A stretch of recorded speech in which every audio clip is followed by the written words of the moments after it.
And the princess jumped onto the back of the prince's horse, and the two of them rode off into the sunset, where they lived happily ever after. It's a common ending to fairy tales that we heard as children.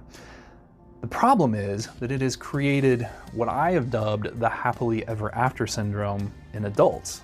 And that happily ever after syndrome makes us all miserable. I'm David Enevolts, I'm the creator of Emotional Embuffination.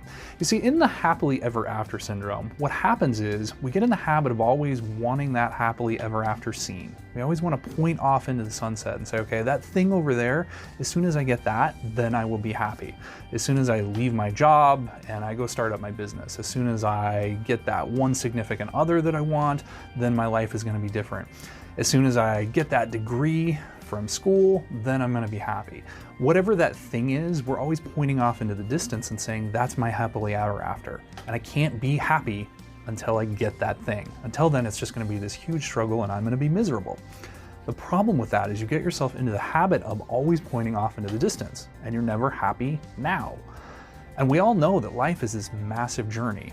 There is no moment where it's just happily ever after until you're dead.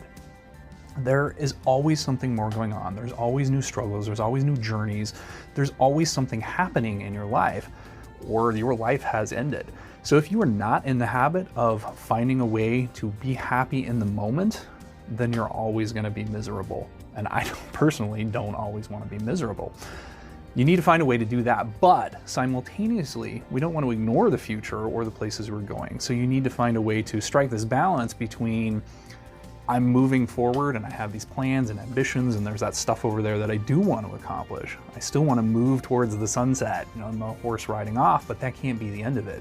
What happens the following day when the prince and the princess are riding off into the sunset? There's going to be a following day. You know, they're going to get back to the castle, and then they've got some diplomatic negotiations they've got to deal with some neighboring kingdom, or they've got to deal with some food issue with the peasants that are there, or who knows what, but there's more that's going on. They're going to have a baby and they've got to deal with parenting styles or whatever it is. There's always more. And so you need to find a way to be happy right now, even when you don't have the things that you want. That's the happily ever after syndrome, and you have to counteract it by finding happiness now. If you have not already done so, please check out the resources on www.embuffination.com. Also, please subscribe to my YouTube channel, which is Emotional Embuffination.